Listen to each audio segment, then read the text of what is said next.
And so we're talking about that she was long called the Great Virgin, centuries, over a millennium. And it's before. A perpetual virginity, correct? Just like Krishna.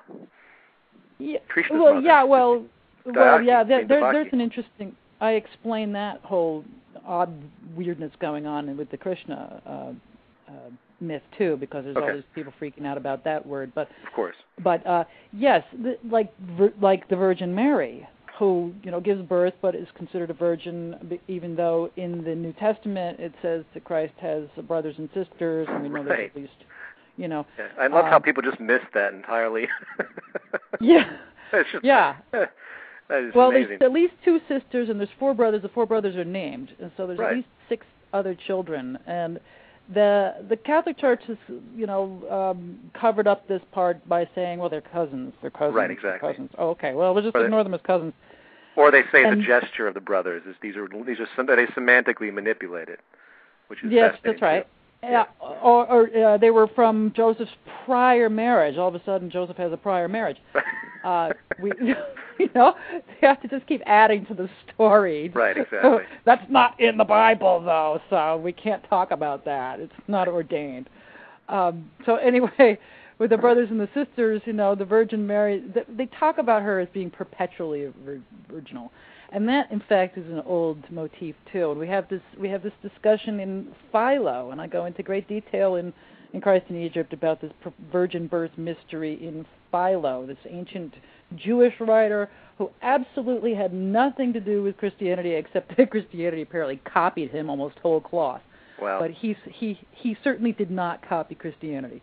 But he talks about the virgin birth, and he talks about, interestingly enough, a sort of born-again virginity, which comes through the grace of God. And he speaks of this Abraham's wife Sarah as being a born-again virgin. And so this is the Jewish discussion. Of course, they don't talk about gods and goddesses, but we have this virgin birth thing going on here that they're obviously completely aware of it in the pagan world too. That the Jews were aware of this. That's why they changed the word in Isaiah 7:14 from Alma to Parthenos when they translated it into the Greek. They're obviously aware that there's this virgin birth motif going on. We have Isis being called the Great Virgin. Many other goddesses are talked about this way. The goddess Neith, who's somewhat interchangeable with Isis.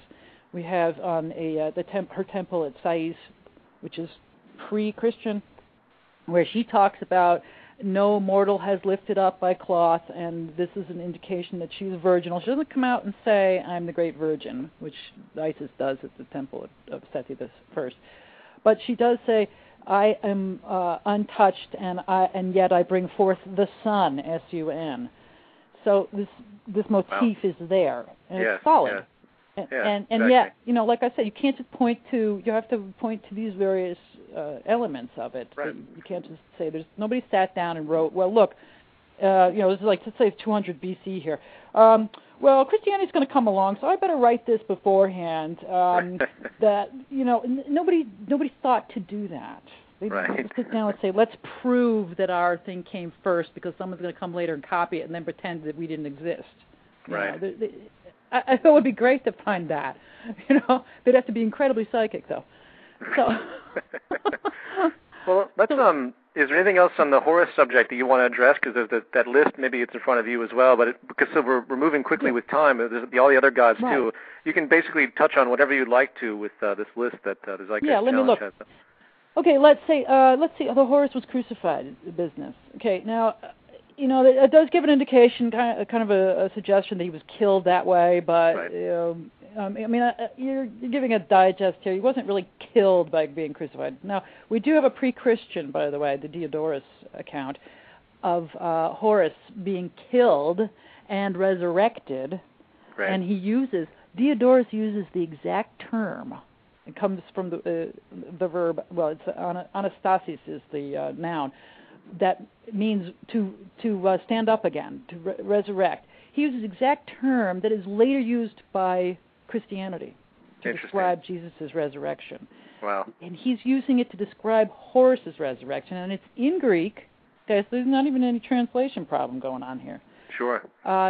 So there's a death and resurrection right there in that book that is really important to point to, that everybody overlooks. No, you don't even find it in studies of the resurrection motif. This Horus thing. It's so overlooked. It's amazing. So to describe him as crucified, now this is not describing his manner of death.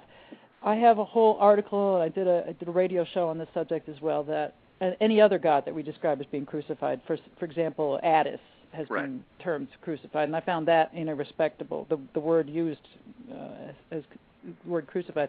Again, we're translating, so we're using English.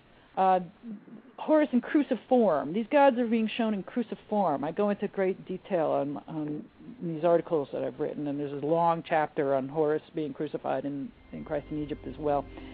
That the image of a god in cruciform was so abundant and so important that the Christian apologists themselves were saying, look, when we say Christ was crucified, we're not saying anything different than what you're saying of your gods. Right, and I remember that. We have Minucius Felix, we have Justin talking about this.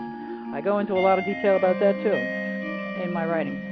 And so in this instance, we can let this, kind of slide in the sense that Horus, we have this story of him being killed and resurrected, so that's one thing. And then we have also him in cruciform. We have this imagery of Osiris on the cross, the jet pillar, which is really representative of the spine.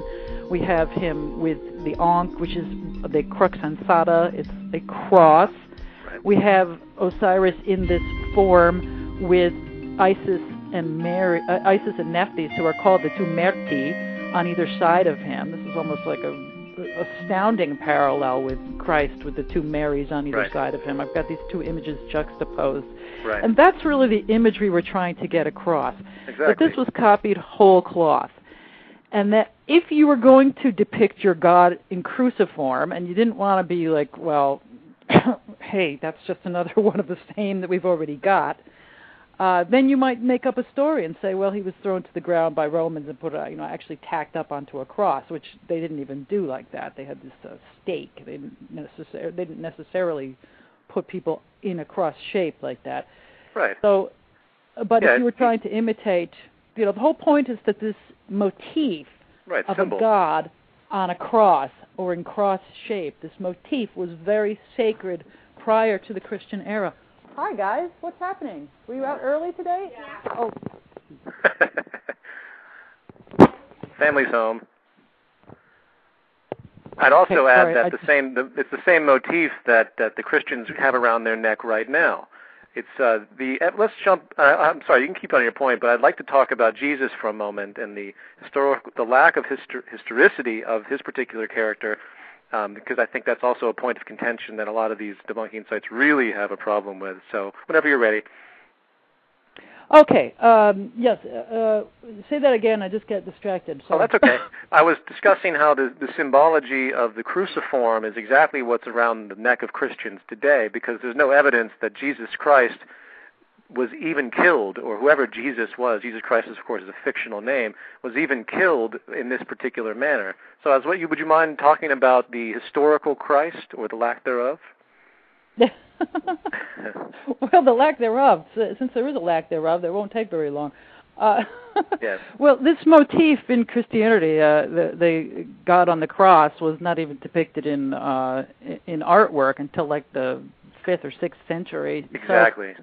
So we don't even, we find pre-Christian artifacts, or I should say artifacts, well, we do find them in gods in cruciform and goddesses. Even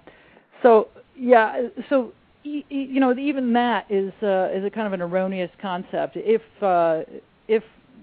there were people being crucified in the ancient world, they weren't necessarily, as I say, put out on a cross like that. There was this the word Stavros in the New Testament has different meanings. Also in the New Testament in Acts, Christ is depicted as being hung on a tree. Right, exactly. And this is another motif. And that's just like Attis too. Attis had the festival of Attis in Rome, and they were put him on the tree, peg him to the tree as well in the same type of form.